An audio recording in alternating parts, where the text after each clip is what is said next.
Hello everyone. जैसे कि आज अपन लोग ये पढ़ेंगे कि जो फंडामेंटल राइट्स होते हैं यानी जो मौलिक अधिकार होते हैं वो क्या होते हैं और इनका जो ह्यूमंस हैं उनके साथ क्या रिलेशंस हैं, यानी कि जो इंसान है उनसे क्या संबंध रखते हैं। ये सॉरी, ये कोर्ट्स में इन्फोर्सेबल हैं कि नहीं है और इनका क्या क्या पर्पस होता है। और अपन लोग ये भी कंपेयर करेंगे fundamental rights versus legal rights, यानी कि जो मौलिक अधिकार होते हैं और जो वैधिक अधिकार होते हैं उनके बीच आप ये क्या तुलना कैसे कर सकते हैं हम लोग। तो अपन लोग सब पढ़ेंगे, बस थोड़ा-सा वीडियो तक लास्ट तक बने रहिएगा। तो चलिए लेक्चर को शुरू करते हैं, बिना किसी देरी के। जैसे कि जो फंडामेंटल राइट्स का मतलब होता है कि यानी कि जो मौलिक अधिकार होते हैं, वो एक तरह के बेसिक राइट्स होते हैं, जो कि हर इंसान को दिए जाते हैं, इक्वली दिए जाते हैं। कोई भी इसमें बिना डिस्क्रिमिनेशन के कि छोटा है, बड़ा है, कोई भी कास्ट वगैरह, रिलीजन वगैरह, सेक्स वगैरह किसी भी कोई भी डिस्क्रिमिनेशन नहीं किया जा सकता है। तो इंसान को ये इक्वली इम्पोर्टेंट इसमें रखा जाता है, ताकि अगर जो इंसान अगर पीछे से थोड़ा-सा पुश मिल जाता है कि अगर आप कोई भी इंसान है अगर वो अपने जीवन में नहीं आगे बढ़ पा रहा है, तो इनको उनको जो इंसान बढ़ चुका है, उसके इक्वल लाने के लिए उनको इक्विटी प्रोवाइड कराने के लिए इन राइट्स को दिया जाता है, ताकि वो इंसान जो उसके सोशल डेवलपमेंट नहीं हो पा रहा है, इकोनॉमिकल डेवलपमेंट नहीं हो पा रहा है, पॉलिटिकल डेवलपमेंट नहीं हो पा रहा है, तो वो भी अपने हर ये जो सारे डेवलपमेंट है, विकास है, वो अपनी लाइफ में एन्जॉय कर सके। इन्हीं को कहते हैं मौलिक अधिकार। जैसे कि ये एक तरह के बेसिक फाउंडेशंस होते हैं, जैसे कि इंडिविजुअल की लाइफ में एंड डेमोक्रेसी में। जैसे कि अगर हम इलेक्शन लड़ रहे हैं, अगर कोई पार्टी या फिर कोई कैंडिडेट अगर इलेक्शन में चुनाव लड़ कंटेस्ट कर रहे हैं, तो उसके भी जो उसके भी वो रूल्स के दायरे में रखा जाता है। लेकिन इसका मतलब ये नहीं है कि अगर कोई दूसरी पार्टी आके उसकी इंटरफेयर करे। इंटरफेयर इन द सेंस होता है कि आप चुनाव लड़ रहे हैं, तो इसका मतलब ये नहीं है कि कोई दूसरी पार्टी आके आपके वॉयलेशन आपके राइट्स जो दिए गए हैं वो भी उनको वॉयलेट कर रही है, तो ये आप नहीं कर सकते हैं। तो जैसे कि इंडिविजुअल फ्रीडम के लिए for example right to form association, एक तरह का आर्टिकल 19 में हमको दिया गया है कि आप एक तरह का ग्रुप कर सकते हैं, बना सकते हैं, प्रोटेस्ट कर सकते हैं, but protest for what? For any purpose. But protest ऐसा होना चाहिए जहाँ पे आप कोई आर्म्स एम्यूनेशन कोई भी ऐसा हथियार लेके नहीं कर सकते, किसी रोड को ब्लॉक नहीं कर सकते। तो ये हमारे पास हैं, लेकिन जो मौलिक अधिकार हमको दिए गए हैं, इसमें भी हमको विद रिस्ट्रिक्शंस दिए गए हैं। कुछ रिस्ट्रिक्शंस डाले गए हैं, जैसे कि right to form association, right to speech right to speech and expression. आप बोल सकते हैं जो भी मन में, लेकिन इसका मतलब ये नहीं कि आप कुछ भी बोल सकते हैं। तो एक तरह की यहाँ पे राइट टू सॉरी रिस्ट्रिक्शंस भी डाल दी जाती हैं हमारे फंडामेंटल राइट्स में। अब एक तरह के ये इंसान की जो डेवलपमेंट ऑल राउंड यानी कि पूरी तरह से जो इसकी लाइफ में होता है, उसको डेवलपमेंट करने के बहुत ही हेल्पफुल होते हैं। तो अपन लोग अब ये पढ़ेंगे, ये तो पढ़ लिया है कि फंडामेंटल राइट्स क्या होते हैं। अब इनका पर्पस यानी कि उद्देश्य किस लिए हमको दिए जाते हैं, अपन लोग ये पढ़ेंगे। जैसे कि ये इंसान की रा प्रोटेक्ट करते हैं उनके rights from arbitrary actions of the state.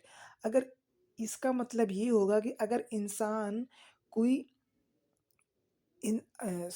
अगर स्टेट यानी कि गवर्नमेंट अगर कोई किसी भी इंसान की लाइफ में कोई भी अपनी तरफ से कोई डिसीजन ले रही है या फिर कोई निर्णय ले रही है, तो अगर वो डिसीजन सही है तब तो ठीक है। बट लेकिन अगर वो उसकी ज़बरदस्ती उसके किसी ग्रुप में या फिर किसी इंडिविजुअल की लाइफ में ज़बरदस्ती उसको टॉर्चर किया जा रहा है, यानी कि उसके राइट्स का वॉयलेशन किया जा रहा है, तो इस तरह से वो जो इंसान है जिसका राइट्स का वॉयलेशन हो रहा है, वो हाई कोर्ट या फिर सुप्रीम कोर्ट डायरेक्टली अप्रोच कर सकता है।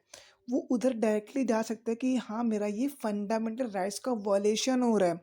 तो एक तरह से हुआ ना कि ये क्या कह रहे हैं, फंडम जो मौलिक अधिकार है, यानी कि जो इंसान के जो राइट्स है उनको क्या कर रहे हैं, यानी जो स्टेट के अगेंस्ट वो जा सकता है इंसान, कि मतलब कि कहने का मतलब ये है कि ये स्टेट के अगेंस्ट जा रहा है कि सुप्रीम कोर्ट की मेरा वॉलेशन हो रहा है, देन सुप्रीम कोर्ट उसके अगेंस्ट में, उसके इंसान के जो गया है, अपना जो राइट्स का वॉलेशन हो रहा है उसके फेवर में, या फिर जैसा भी निर्णय होगा वो अपने हिसाब से क्या करेगा कि वो यही करेगा कि जो उसके राइट्स का वॉलेशन उल्लंघन हो रहा है, तो वो उसमें क्या करना है, फिर वो उसके फ़ेवर में कुछ डिसीज़न्स लाएँगे। तो वो जो इंटरफेयर कर रहे हैं ना, तो इसीलिए कहा जा रहा है कि ये स्टेट अगर कोई भी किसी भी इंसान के अगर आर्बिट्रेरी एक्शन ले रही है, तो वो इसका संरक्षण कर रहे हैं। कौन? Fundamental rights. अब हर एक राइट्स को इंश्योर ये करते हैं कि बेसिक राइट्स होते हैं इंसान के पास एंड ह्यूमन फ्रीडम होती है। कोई भी इंसान कुछ भी कर सकता है, जैसे कि आर्टिकल 12 से 35 में रखे गए हैं हमारे, आर्टिकल 12 से 35 में रखे गए हैं। लेकिन ये आर्टिकल 12 से 35 तक, इससे मैंने अभी इसलिए नहीं बताया ताकि मैंने सोचा कि पहले ये जो फंडामेंटल राइट्स होते हैं इनको पहले समझा दो, फिर एक-एक आर्टिकल हर एक इंडिविजुअल वीडियो में हम लाते रहेंगे। ये सॉरी। और ये करता है कि टू प्रिवेंट अथॉरिटेरियन रूल। अगर कोई गवर्नमेंट है, वो अगर सिर्फ अपनी मनमानी कर रही है, चुनाव वगैरह में नहीं करवा रही है टाइम पे, जैसे हमारे इंडिया में हर 5 साल में चुनाव होते हैं, तो अगर चुनाव नहीं होंगे, फ्री एंड फेयर नहीं होंगे इलेक्शंस, देन आपको ये फंडामेंटल राइट्स का वॉयलेशन हो रहा है। देन आप जा सकते हैं ऑनरेबल सुप्रीम कोर्ट के पास कि मेरा राइट्स का वॉयलेशन हो रहा है, आप इस पे कुछ अपने व्यू पॉइंट्स रखें। तो ये भी हो सकता है। अब अपन लोग ये तो पढ़ लिए हैं, लेकिन अब ये पढ़ेंगे कि जो आखिर सॉरी, ये जो अब फंडामेंटल यानी कि जो मौलिक अधिकार तो दिए गए हैं, अब इनका प्रोटेक्शन कैसे किया जाएगा? तो जो फंडामेंटल जैसे कि राइट्स हमारे कॉन्स्टिट्यूशन में रखे गए हैं, कॉन्स्टिट्यूशन में इनको रखा गया है। तो कॉन्स्टिट्यूशन में आर्टिकल 12 से 35, जैसे कि मैंने पहले बताया, तो इसका मतलब क्या है? होली क्या है? प्रोटेक्टेड है। तो प्रोटेक्टेड मतलब ये है कि अब जो फंडामेंटल राइट्स हैं एक तरह के प्रोटेक्टेड हैं। प्रोटेक्टेड इन द सेंस कि इसको संरक्षण दिया गया है हमारे कॉन्स्टिट्यूशन में। यानी कि अब कॉन्स्टिट्यूशन का मतलब, संविधान का मतलब ये होता है, एक तरह का लीगल डॉक्यूमेंट्स होता है between the government and the citizens. यानी कि जो अगर सिटीजन्स इन्वॉल्व होंगे तभी कॉन्स्टिट्यूशन काम करेगा। अब कॉन्स्टिट्यूशन को हम लोग अमेंड भी कर सकते हैं, संशोधन कर सकते हैं, लेकिन अब इसका अलग वीडियो आएगा, वो अपने कुछ दिनों में डे बाय डे उसको भी लाएंगे, समझाएंगे सब क्या होता है, कैसे अमेंड करते हैं, पूरा प्रोसीजर क्या है, सब कुछ अपन लोग पढ़ेंगे। लेकिन वो अलग टॉपिक हो जाता है, तो इसलिए हम लोग अभी इसी में थोड़ा-सा पढ़ रहे हैं। तो जो इसको जो एक तरह का कॉन्स्टिट्यूशन होता है, एक तरह का किसी भी कंट्री का लॉ ऑफ द लैंड होता है। मतलब कि अब इसको लॉ ऑफ द लैंड इसलिए बोला गया क्योंकि कोई भी कंट्री जो अपने जो कॉन्स्टिट्यूशन में जो लॉ, जो कानून, जो राइट्स हैं, वो जो लिख रही है, उसी हिसाब से वो रूल भी करती है। समझ रहे हैं आप? यानी कि जो कॉन्स्टिट्यूशन में अगर लिखा है कि अगर ये जो राइट्स है, प्रोटेस्ट करना is a good way, but with some restrictions.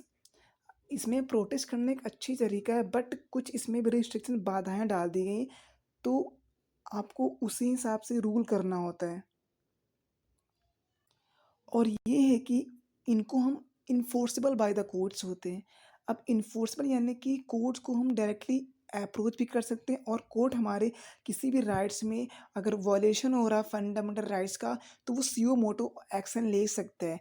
कहने का मतलब वो अपनी तरफ से सुओ मोटो एक्शंस वो होता है कि जब कोर्ट अपनी तरफ से कोई भी एक्शन ले रहा है, जब देन उसको कहते हैं इन्फोर्सेबल बाय द कोर्ट्स, यानी कि हम कोर्ट्स को डायरेक्टली अप्रोच कर सकते हैं। तो अब अपन लोग ये पढ़ेंगे कि जो लीगल राइट्स होते हैं वो क्या होता है। अब लीगल